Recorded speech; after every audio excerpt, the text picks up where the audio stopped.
Nous estimons que la dette s'analyse d'abord de par ses origines. Les origines de la dette remontent aux origines du colonialisme. Ceux qui nous ont prêté de l'argent, ce sont ceux-là qui nous ont colonisés. Ce sont les mêmes qui géraient nos États et nos économies. Ce sont les colonisateurs qui endettaient l'Afrique auprès des bailleurs de fonds, leurs frères et cousins. Nous étions étrangers à cette dette. Nous ne pouvons donc pas la payer. La dette, c'est encore le néocolonialisme où les colonisateurs se sont transformés en assistants techniques.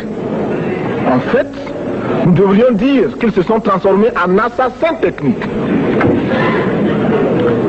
Et ce sont eux qui nous ont proposé des sources de financement, des bailleurs de fonds internes que l'on emploie chaque jour, comme s'il y avait des hommes dont le bâillement suffisait à créer le développement chez les autres.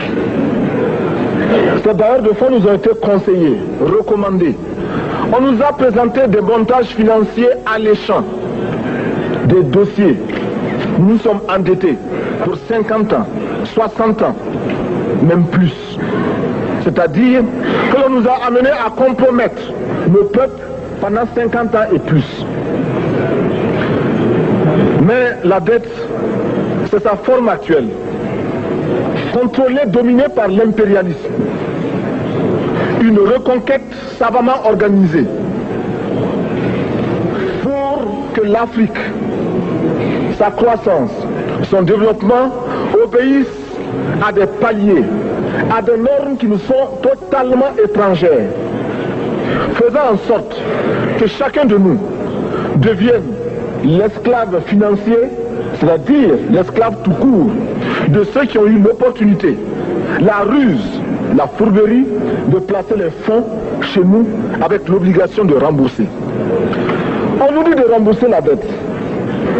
Ce n'est pas une question morale. Ce n'est pas une question de ce prétendu honneur que de rembourser ou de ne pas rembourser. Monsieur le Président, nous avons écouté et applaudi le Premier ministre de Norvège lorsqu'elle est intervenue ici même. Elle a dit, elle qui est européenne, que toute la dette ne peut pas être remboursée. La dette ne peut pas être remboursée. La dette ne peut pas être remboursée parce que, d'abord, si nous ne payons pas, nos bailleurs de fonds ne mourront pas. Soyons-en sûrs. Par contre, si nous payons, c'est nous qui allons mourir. Soyons-en sûrs également. Ceux qui nous ont amenés, ceux qui nous ont conduits à l'endettement, ont joué comme dans un casino. Quand ils gagnaient, il y avait plein de débats. Maintenant qu'ils ont perdu au jeu, ils nous exigent le remboursement. Et l'on parle de crise. Non, Monsieur le Président, ils ont joué, ils ont perdu, c'est la règle du jeu. La vie continue.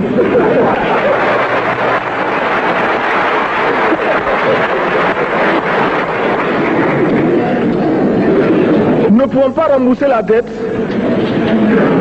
parce que nous n'avons pas de quoi payer. Nous ne pouvons pas rembourser la dette parce que nous ne sommes pas responsables de la dette.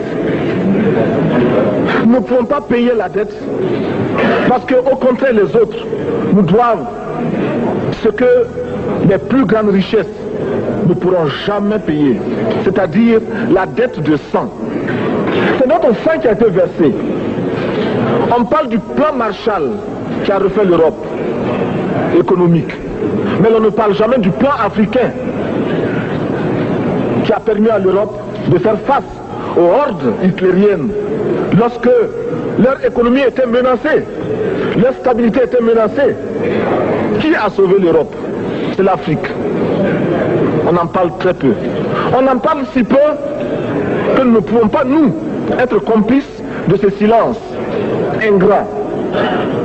Si les autres ne peuvent pas chanter nos louanges, nous avons au moins le devoir de dire que nos pères furent courageux et que nos anciens combattants ont sauvé l'Europe et finalement ont permis au monde de se débarrasser du nazisme. La dette, c'est aussi la conséquence des affrontements. Et lorsque Lorsque l'on nous parle aujourd'hui de crise économique, l'on oublie de nous dire que la crise n'est pas venue de façon subite. La crise existe de tout temps. Et elle ira en s'aggravant chaque fois que les masses populaires seront de plus en plus conscientes de leurs droits face aux exploiteurs.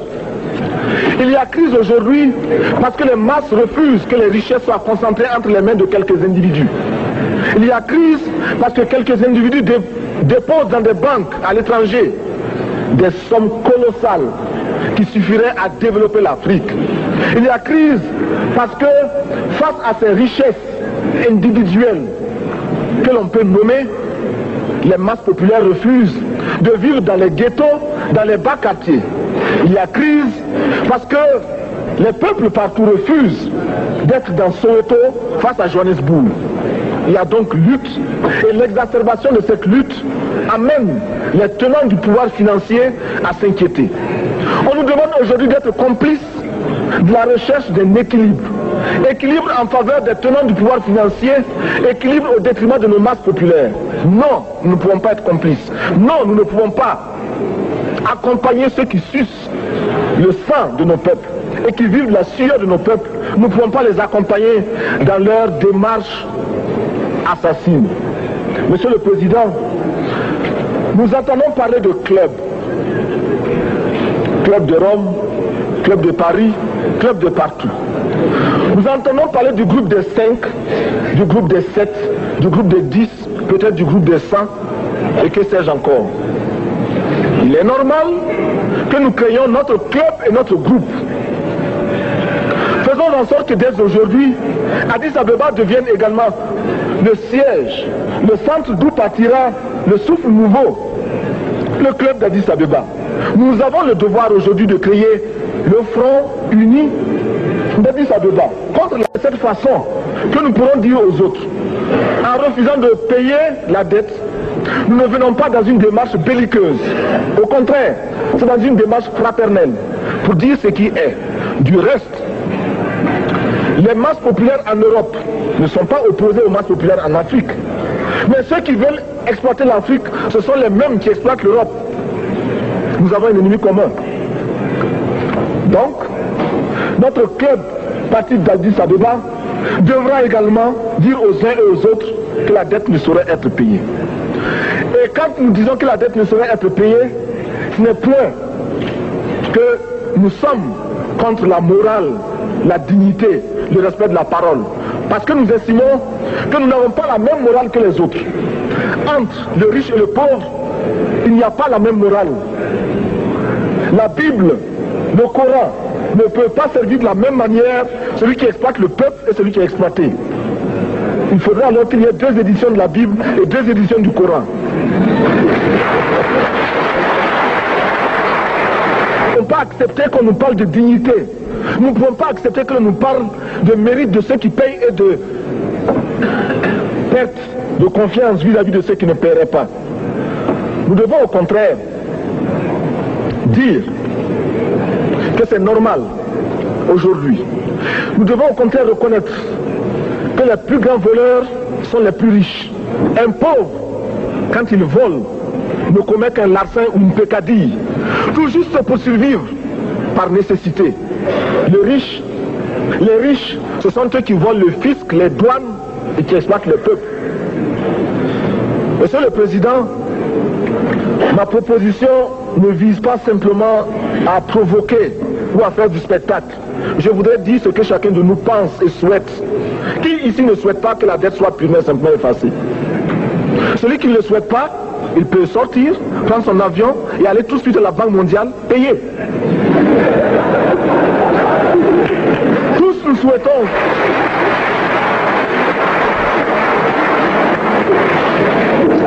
Ma proposition n'est pas non plus, je ne voudrais pas que l'on prenne la proposition du Burkina Faso comme celle qui viendrait de la part de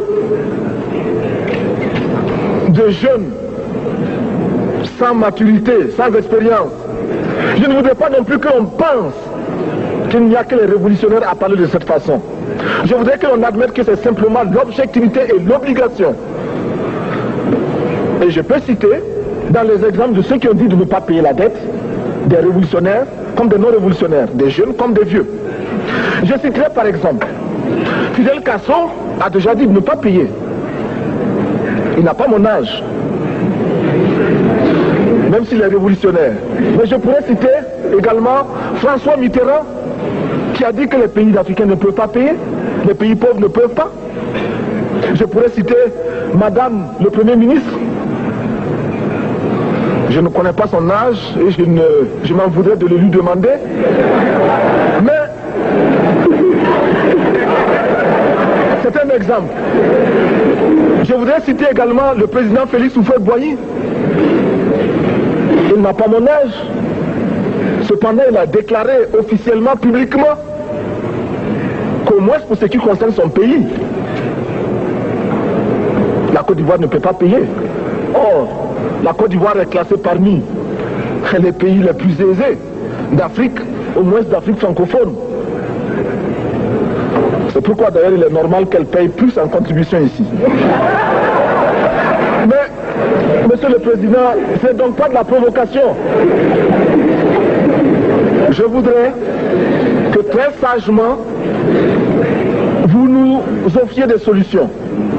Je voudrais que notre conférence adopte la nécessité de dire clairement que nous ne pouvons pas payer la dette. Non pas dans un esprit belliqueux, belliciste. Ceci pour éviter que nous n'allions individuellement nous faire assassiner. Si le Burkina Faso tout seul refuse de payer la dette, je ne serai pas là à la prochaine conférence. Par contre, avec le soutien de tous, dont j'ai besoin,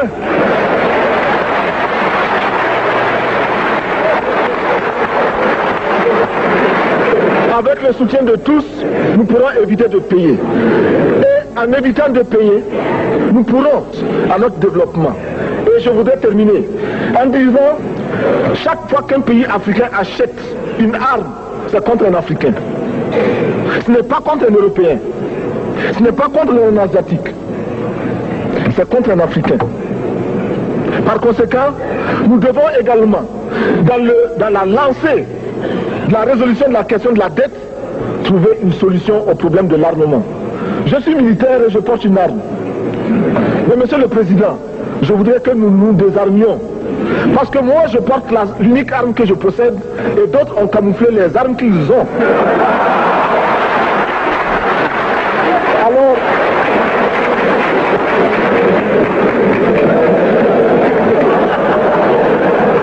Alors, chers frères, avec le soutien de tous, nous pourrons faire la paix chez nous. Nous pourrons également utiliser ces immenses potentialités pour développer l'Afrique, parce que notre sous-sol sont riches. Nous avons suffisamment de bras et nous avons un marché immense, très vaste, du nord au sud, de l'est à l'ouest. Nous avons suffisamment de capacités intellectuelles pour créer, ou tout au moins prendre la technologie et la science partout où nous pourrons les retrouver.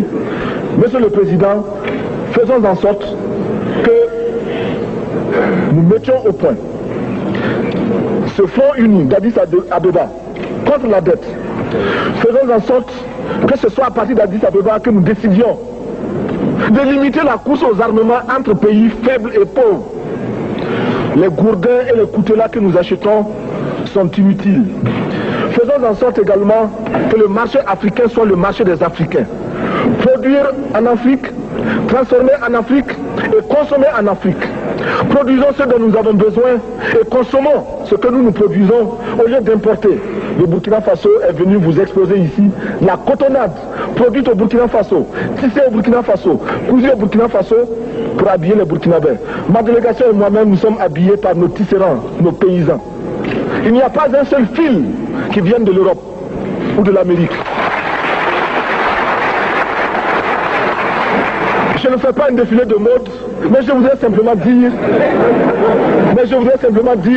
que nous devons accepter de vivre africain. C'est la seule façon de vivre libre et de vivre digne.